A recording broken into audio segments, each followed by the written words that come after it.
तो क्या पंजाब की राजनीति में एक बड़ा खेल हो चुका है?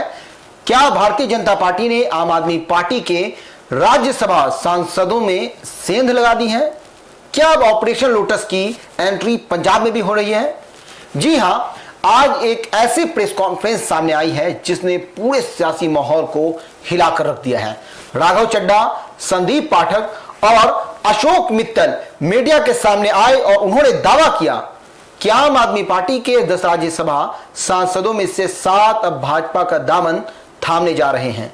राघव चड्ढा एक ऐसा चेहरा जो सोशल मीडिया पर काफी एक्टिव है और लोकप्रिय भी है, लेकिन पार्टी के मुश्किल वक्त में अक्सर खामोश या गायब नजर आता है। आज उसी नेता ने सबसे बड़ा सियासी फैसला लेते हुए पार्टी से किनारा कर लिया है। अगर इस पूरे घटनाक्रम की जड़ समझनी है तो थोड़ा पीछे जाना होगा, 14 अप्रैल की तरफ। उस दिन अशोक मित्तल, जिन्हें हाल ही में डिप्टी लीडर बनाया गया था, उनके ठिकानों पर ईडी की रेड पड़ती है और अब वही अशोक मित्तल राघव चड्ढा के साथ बैठकर भाजपा में शामिल होने की घोषणा कर रहे हैं।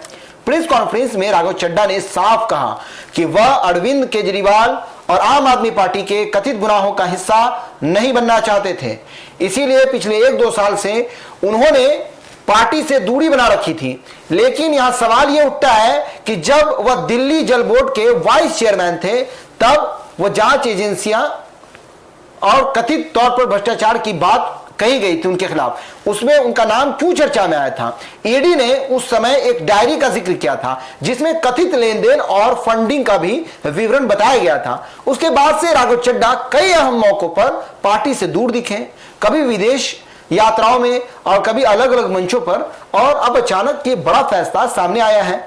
इस कदम के बाद आम आदमी पार्टी में जबरदस्त की नाराजगी देखने को मिल रही है। संजय सिंह ने इसे खुलकर गद्दारी करार दिया है और कहा है कि पंजाब की जनता इसे कभी माफ नहीं करेगी। उनका आरोप है कि ईडी और सीबीआई जैसी एजेंसियों के दबाव में यह पूरा खेल खेला गया है और ऑपरेशन लोटस के तहत नेताओं को तोड़ा गया है। दूसरी तरफ राघव चड्ढा का कहना है कि उनके सामने सिर्फ 2 रास्ते थे, या तो राजनीति से संन्यास ले ले या फिर एक नई शुरुआत करें और सकारात्मक राजनीति की ओर बढ़े। इसी सोच के साथ उन्होंने और उनके साथियों ने भाजपा में विलय का फैसला लिया है। लेकिन असली पेच यहीं पर फंसता है कि क्या यह विलय कानूनी तौर पर सही है? संविधान की 10वीं अनुसूची के मुताबिक सिर्फ सांसदों का समूह टूटकर किसी दूसरी पार्टी में शामिल हो जाए तो उसे वैध मर्जर नहीं माना जाता। इसके लिए पूरी राजनीतिक पार्टी का आधिकारिक तौर पर विलय होना जरूरी है। महाराष्ट्र के चर्चित मामले में सुप्रीम कोर्ट ने भी स्पष्ट किया था कि लेजिस्लेटिव पार्टी और पॉलिटिकल पार्टी 2 अलग अलग इकाइयां हैं। केवल सांसदों या विधायकों की संख्या के आधार पर यह तय नहीं किया जा सकता है कि असली पार्टी कौन है।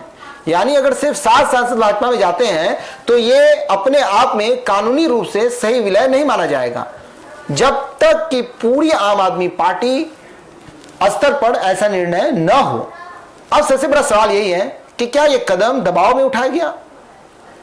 क्या एजेंसियों की भूमिका रही? और क्या यह पूरा घटनाक्रम संविधान की कसौटी पर खड़ा उतरेगा?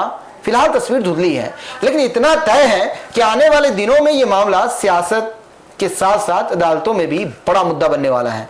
तो राघव चड्ढा ने जो बयान दिया है, और राघव चड्ढा को लेकर आपकी क्या राय है, फिर कमेंट बॉक्स में जरूर दीजिएगा। फिलहाल इस पेशकश में इतना ही। आगे की खबरों के लिए देखते रहिए एक न्यूज़ 24। धन्यवाद।